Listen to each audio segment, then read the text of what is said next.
Hello, everyone, and welcome back to episode 50 of Your Birth Bestie podcast. Today, we are going to be talking about routine tests during pregnancy, where you go into the lab, they draw your blood, and run tests on the things that your provider orders.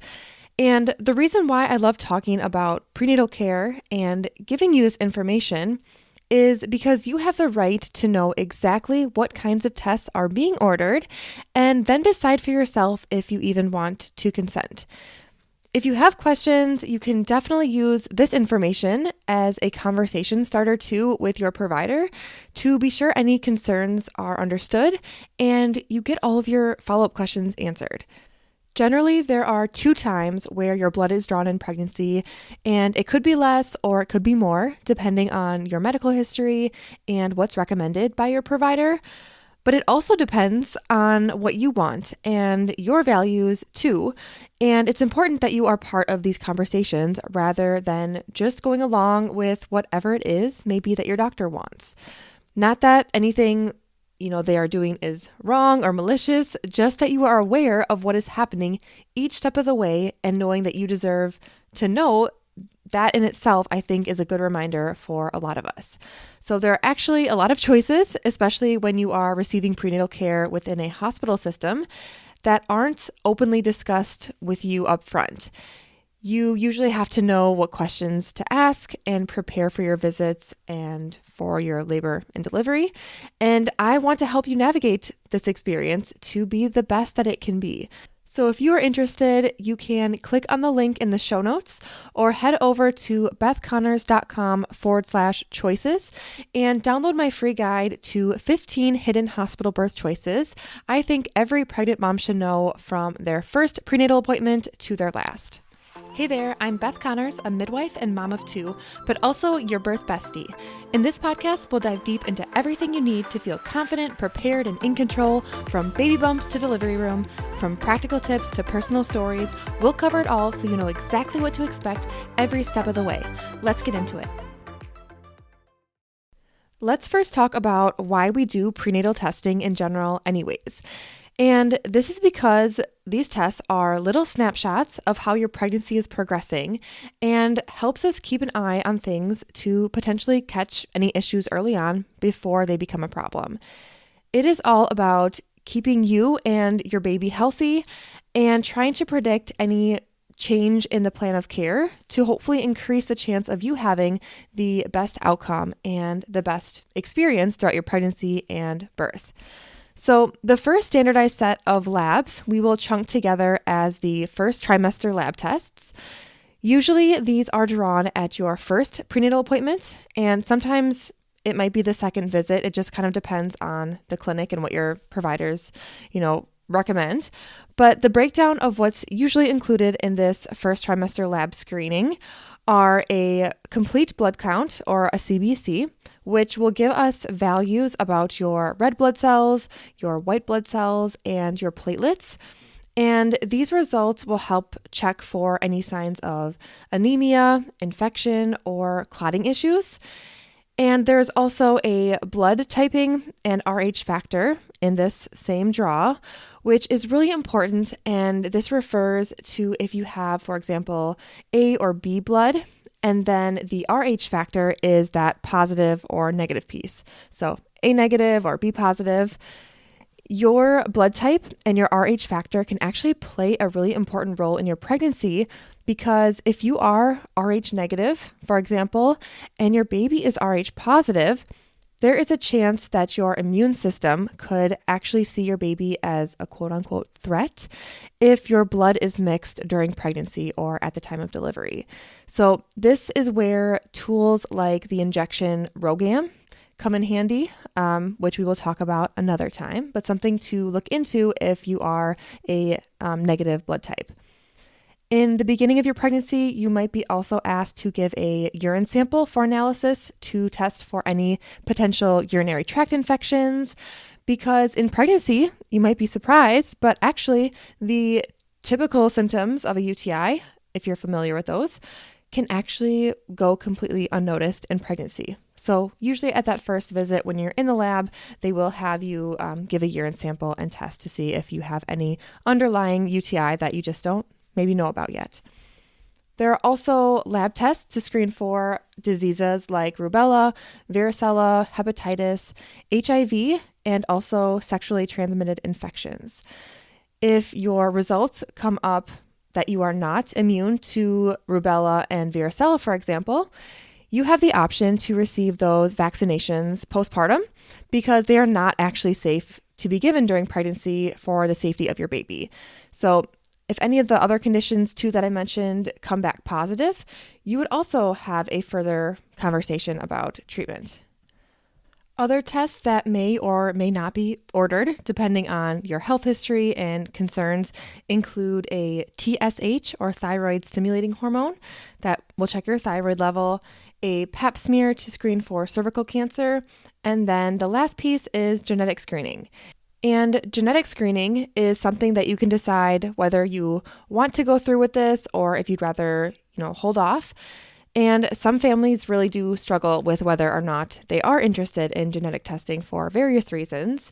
So I did actually dedicate an entire episode to this topic about genetic screening and your options in episode 45 of this podcast, and really how to determine if this would be a good option for your family.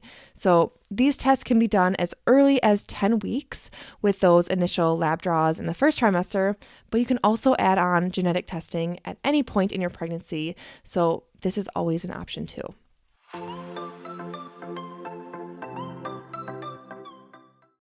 The next set of routine labs in pregnancy are at the end of the second trimester or beginning of the third trimester between weeks 24 and 28. A complete blood count, or that CBC we were talking about before, would also be recommended again to follow up and compare those baseline values from earlier in pregnancy. And at this point in pregnancy, we are looking for the same things mentioned before, especially assessing for any signs of anemia or low hemoglobin. Sometimes it is recommended to eat more foods that are high in iron, or maybe even supplement with iron tablets to replenish your body if you are slightly anemic, and hopefully increase your blood levels before you deliver. And anemia can make you feel really tired and weak, can actually make you look pale, feel shortness of breath, dizzy, and actually women have been known to crave ice sometimes. And this is called pica. If those things are happening to you, there could be a chance that you are anemic, and it would be interesting to see what your labs would show. It is so important to care for our bodies during pregnancy and to be mindful of anemia because there can be an increased risk to baby's growth, possibly lead to preterm delivery, or even lengthen the time that it takes you to recover postpartum and make that process just a little bit more difficult. So knowing these values ahead of time and getting that complete blood count to hopefully, negate any of that from happening in the first place would be a really great thing to prevent. The other test that will be offered around this time is that screening for gestational diabetes that so many moms talk about because of how yucky that glucola drink tastes, or maybe they just don't want to take anything really sugary because it would make them really nauseous, or they're not sure about the ingredients in the glucola test. So there's all sorts of different things that women are talking about this gestational diabetes test. And I do talk a lot more about gestational diabetes in episode 19 of this podcast, where I talk about the possible risks of gestational diabetes, about the different options that you have when it comes to testing. I know some of you have heard about ingredients in the standard hospital offered glucola drink and might feel uneasy about taking that. So I did want to be sure to have something available to you to explain alternatives. And two of those alternatives that I can just quickly mention here are the Fresh Test. That's like a lemonade powder that you can drink. It's 50 grams of sugar, has more natural ingredients than the glucola drink. And also there is a way that you can monitor your blood sugar at your own home, track your blood glucose level that way by those finger pricks. So there are other alternatives to the glucola test that I do talk about more in another episode.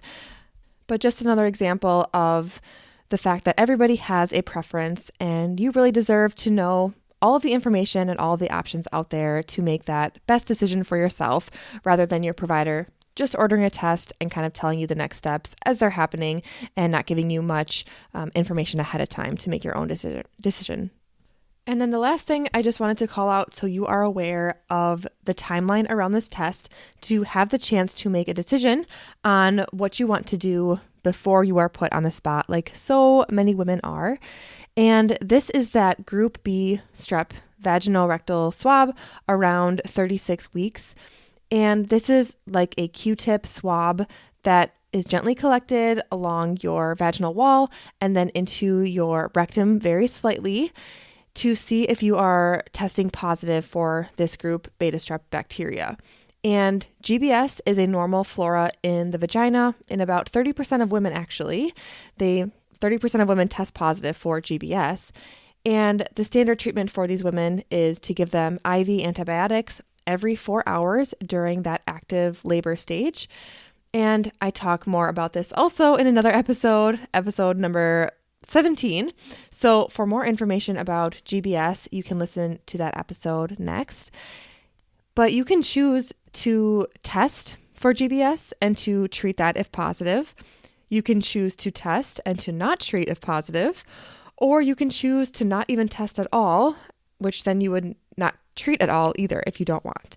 So just want to be sure that you are always aware of the options that you have and why each intervention or tool is being recommended to you specifically. You are not just another number. You have unique needs medically and personally, and I hope you have individualized, women-centered care during your pregnancy and birth experience because you absolutely deserve nothing less than that. So that concludes our episode on routine blood tests in pregnancy, and I hope what I have shared has helped you feel a little more informed about any remaining tests that you might be considering. If you're maybe a little bit nervous about needles, I also wanted to reassure you that 2 blood draws would hopefully be all that's recommended for you, and then anything else would be on a case-by-case basis. Being mindful of things like the genetic screening tests, and if possible, combining all of those tests into one lab session could be a helpful tip for you if you are wanting to limit, the pokes that you're getting and also the trips to the lab with your busy schedules. On the topic of needles too, you are not required at all to have an IV in labor either. These are all choices, and I talk about all of these different choices in all of my other episodes too, giving you as much information as possible to uncover any hidden information or choices that you didn't know that you had, and then helping you navigate all of these things as well. So don't forget to download my free resource about choices in the hospital at bethconnors.com/choices if you haven't already. And thank you so much for tuning in today. I will be back here again next Tuesday, and I would love for you to stick around too. Bye, everyone.